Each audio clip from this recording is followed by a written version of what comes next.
What's going on, everybody? This is James Grandmaster Facts Boys, and you're here for another Facts Project review. Today, we're going to be talking about When I Lay My Vengeance Upon Thee for Boom Studios, written by Gus Moreno, illustrated by Jakub, Rebelka, and lettered by Becca, Carey. Now, to get right into it, you may look at this and be like, okay, this is pretty much a play on The Exorcist, where we're looking at a couple of priests, one being the elder faction of Father Stygian, and one being the young apprentice that's kind of taken on the role of mentee in Father Barrera.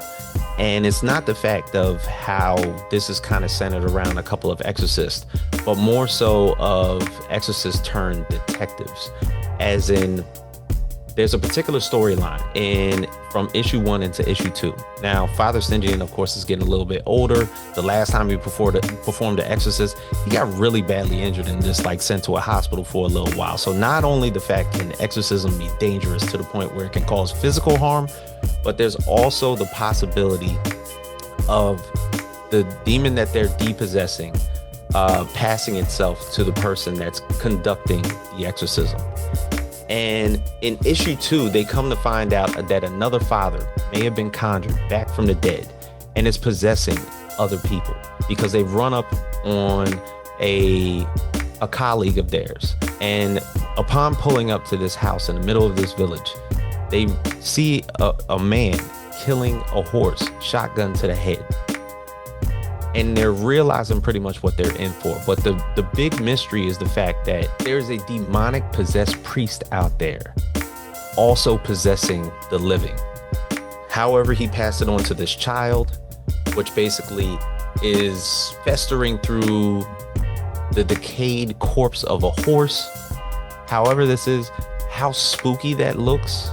The way it's drawn out. Jakub Rebelka does an amazing job of basically drawing this out, because there's this one particular scene where the horse that basically just got his head blown off, come to find out that the father was cutting it open because it was a mare that was pregnant.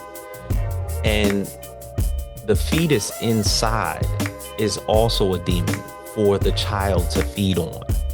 Spooky all around, great storyline. The way that this built up the way that you saw it in the beginning, to where you thought it was just a play on the Exorcist to now realizing that there's a bigger story here that Father Stygian and Barrera are going to have to deal with, because whoever Father Varden is and his particular take on this, and how he's the big bad antagonist in this, only shapes up the storyline to get a lot more deeper into the supernatural.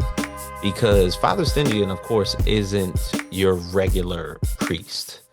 And for the most part, exorcisms are supposed to be done or signed and ordered from the Vatican.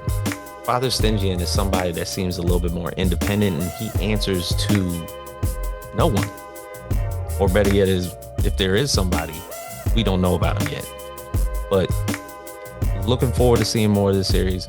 Looking forward to see how supernatural it gets, how spooky it gets. The fact that there's a young child in this second issue chewing on the dead fetus of a horse. Come on, bro. This is exactly what you want. This is what you want out of comics. This is comics. All right, so for everybody out there, please feel free to like, comment, and subscribe to us here at the Facts Project. We will have more reviews for you soon. Stay tuned for the channel.